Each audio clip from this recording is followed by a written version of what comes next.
Oke, jadi selamat datang di channel Witek ID dengan gua William.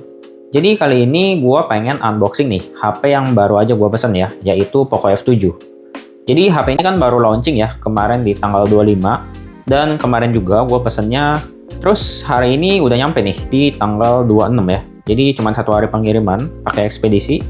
Gua pesen yang warna putih, buat variannya varian yang 12.512. Karena di Indonesia cuma ada satu varian ini aja. Gue dapet di harga 5,5, tapi gue kayak ada poin gitu, jadi cuman 5,2 lah totalnya. Oke, jadi sebenarnya ini tadi udah sempat gue unboxing ya, karena dia nyampenya sore, dan sekarang gue pengen unboxing ulang aja buat konten di YouTube gue. Di sini kita dapat pembatas buku seperti biasa. Terus di sini kita dapat SIM ejector, dapat stiker Poco, ya buku panduan, dan dapat casing nih. Casing ala-ala Xiaomi dan Poco pada biasanya lah. Yang warna abu-abu atau hitam ini. Nah, kemudian di sini ada HP-nya nih. Dan di sini juga udah ditulis beberapa poin andalan si Poco F7 ya. Dia udah pakai Snapdragon 8S Gen 4, baterainya di 6500 mAh. Layarnya dia 6,83 ya, jadi ini membesar sih, lebih besar dibandingin seri Poco lainnya ya, mau itu X7 Pro ataupun F6. Untuk kameranya di sini kamera utamanya dia sebesar 50 megapiksel ya, pakai lensa Sony dan juga udah ada OIS-nya. Dan di sini juga udah tertulis dia udah bersertifikasi IP68. Oke, ini kita kesampingkan dulu. Kita lihat satu lagi ada di sini ada seperti biasa kabel Type-C dan kepala charger yang punya output sebesar 90 watt ya. Oke, jadi ini gua keluarin dulu dari plastiknya. Dan ini untuk bagian depannya. Dia bentuknya cakep ya. Di sudut-sudutnya tuh lebih melengkung lah dibandingin HP-HP pada umumnya. Jadi ini tuh rasionya mirip kayak iPhone juga nih. Di sini kalian bisa lihat untuk frame-nya udah dari metal ya. Di sini ada garis antena, frame metal. Untuk bagian bawahnya seperti ini.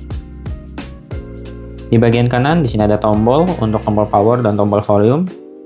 Di atas ini nggak ada apa-apa, cuma mikrofon aja, dan untuk speaker satu lagi ada di sini ya. Kemudian lanjut di bagian belakang. Ini ternyata bagian kameranya nggak seburuk yang gue kira ya. Karena awalnya sih gue ngelihat kayak jelek banget lah kalau dibandingin sama Redmi Turbo 4 Pro. Tapi ternyata setelah gue lihat sih ini lumayan oke ya. Dan ternyata dia ukurannya sih lumayan gede ya.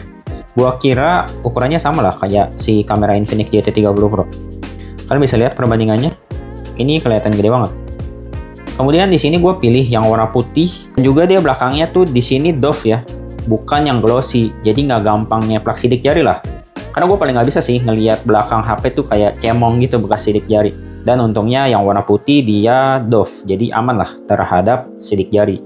Lanjut di bagian depan, ini udah terpasang anti gores. Jadi di sini kita udah siap pakai nih, udah disediain casing, dikasih anti gores juga, dan udah dapat charger. Jadi kita nggak usah beli terpisah gitu, kayak beli HP Samsung atau iPhone. Oke, kita nyalain aja. Oke, jadi gue udah berhasil setup HP-nya. Di sini gue udah ganti wallpaper dan juga beberapa aplikasi bawaan udah gue hapus ya. Jadi di sini sih harusnya udah cukup bersih nih. Di sini tinggal aplikasi bawaan HyperOS aja dan juga bawaan Google.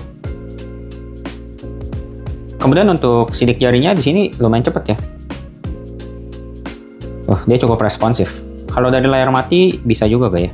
Oh, ternyata bisa. Jadi kita nggak perlu nyalain layar dulu kalau mau unlock pakai fingerprint.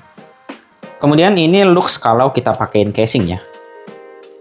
Nah, untuk looksnya kayak gini. Bagian kameranya di sini ada sedikit tonjolan ya, buat ngelindungin bagian kamera nih, kalau nggak sengaja jatuh gitu. Ya enak kok, dipegangnya juga enak, nggak berasa jadi lebih tebal gitu. Terus buat bobotnya HP ini lumayan berat ya. Oke lah, untuk layar segede ini dan juga baterainya di 6500 mAh. Nah di sini kita lihat kali ya, buat resolusi perekamannya dia maksimal di berapa nih? Ini buat kamera depan, dia maksimal di 1080, berarti dia maksimal di 1080 60 fps ya, karena nggak ada opsi buat ke 4K. Lanjut buat kamera belakangnya, ini untuk kamera utama ada opsi 4K dan dia mentoknya di 4K 60 untuk kamera utama. Kemudian untuk kamera ultrawide dia maksimal di Ini bisa 4K? Oh nggak bisa 4K ya untuk ultrawide-nya. Karena kalau di sini kita klik 4K, dia bakalan langsung mental ke kamera utama nih. Jadi harusnya kalau di perekaman 1080p 30 fps kita bisa pindah lensa nih pada saat ngerekam. Nah, jadi kalau kita ngerekam di resolusi 1080 30 fps bisa pindah lensa ya. Sedangkan kalau ke kamera depan itu nggak bisa. Jadi nggak kayak Samsung gitu loh. Ya tapi oke lah ya untuk perpindahan lensanya. Dia nggak yang langsung putus atau stop dulu karena di sini ada semacam transisinya gitu.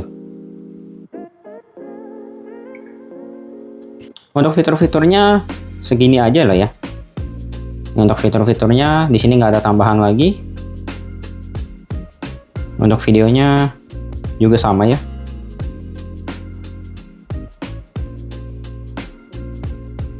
Terus buat tambahan lagi nih, untuk OS-nya di sini disupport sampai 4 tahun Android update ya. Berarti bisa diupdate sampai Android 19 nih. Dan juga buat security patch-nya sih dia disupport sampai 6 tahun. Jadi harusnya untuk security patch bakalan diupdate sampai 2031 nih.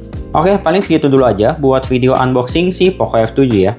Kalau kalian ada pertanyaan mengenai Poco F7 ini, kalian boleh tulis aja di kolom komentar. Nanti siapa tahu bisa gua jawab untuk dijadiin bahan konten. Oke, segitu aja. Kalau kalian suka dengan video ini, boleh dibantu like, dan juga boleh support gue dengan cara subscribe channel ini ya. Oke, sampai jumpa di video selanjutnya.